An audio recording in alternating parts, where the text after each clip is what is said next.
Hi, I'm Hank from freepodcasttools.com, and I'm here with a microphone review of the Zoom ZDM-1.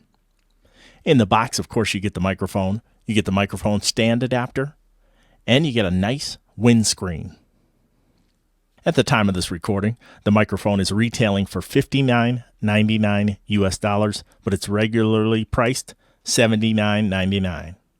There's been bundle packs in the past for just under $110 US.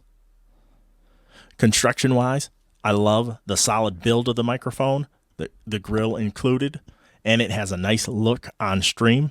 When you pop the windscreen on, it almost looks like you have a Shure SM7B's little baby brother. Plosive-wise, they say they have a mechanism in place to reduce plosives. Typically, I talk across the microphone, but I am going to purposely try to create some plosives here. Approximately 4 inches away. Peter Piper picked a peck of pickled peppers. I'm going to lean in and get about 2 inches away. Peter Piper picked a peck of pickled peppers.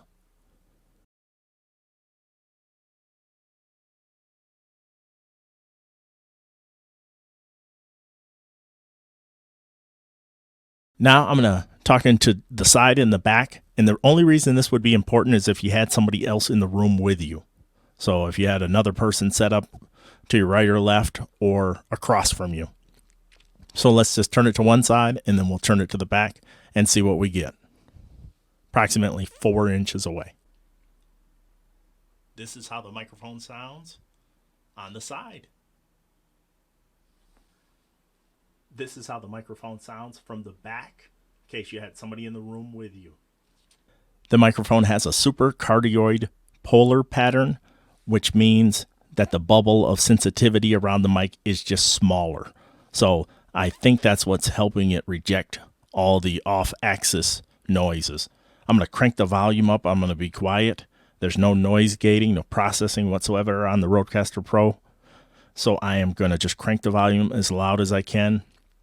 And I'll stay quiet, and I'll put a message on the screen when I'm about to turn things back down and start talking again. Here we go.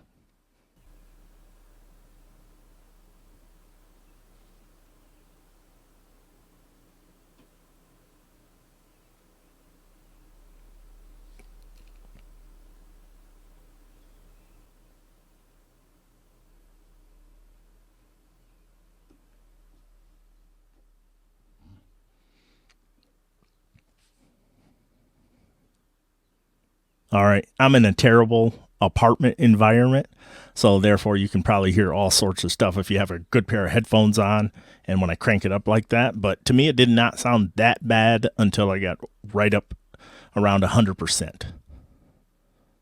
So with noise gating on, you could probably mitigate a lot of external factors. It's comparison time, so I'm going to try to stay at roughly the same 4-finger distance from the microphones, and I'm going to compare it against a couple other mics I have sitting in the studio. First up, we'll be battling the Rode PodMic. All right, this is the Rode PodMic. It retails for $99 US.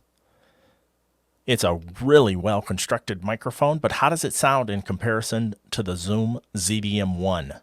I'm trying to keep the gain close. I'm not really going to do any post-production. Maybe I will level the volumes out if they're drastic, but if they're not, I prefer not to touch it at all. So this is how the Rode PodMic sounds.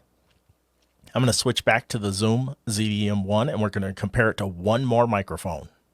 The Zoom seems to have a little more drive than the Rode PodMic, but this is how the Zoom ZDM-1 sounds in comparison to the Rode PodMic. I'm going to switch out one more time, and it's going to be the Shure SM7B. On the Shure, I'm going to have to kick the gain way up to try to get to the same level. It's a pretty quiet mic, so I'm almost maxed out on the Rodecaster Pro because I don't have any cloud lifters in place at this time. And this is my daily driver, the Shure SM7B. It's a $400 microphone in the United States, and it is a fantastic microphone, kind of the gold standard of podcasting and live streaming in most people's opinion anyway. And I truly love this microphone. Can't see me keep taking it off the boom for very many different mics, but this is how it sounds in comparison to the Zoom ZDM-1. Is there almost $339 worth of difference? Now I'm back on the Zoom ZDM-1. How does it sound in comparison to the Shure SM7B? Be sure to chime in down below in the comments. As far as the pros and cons for this microphone, on the pros front, the price. At $59.99, this is an amazing value proposition. Overall, the look is great. Nice, sturdy, heavy-duty construction, but it isn't going to weigh down a microphone boom arm. It looks right at home being on live streams. The frequency response of 50 to 18,000 hertz at this sub $100 price, I think the sound is pretty good. And on the cons front, some people say the microphone has a little bit of a muffled sound, maybe a little too thick in the mid range for certain voices.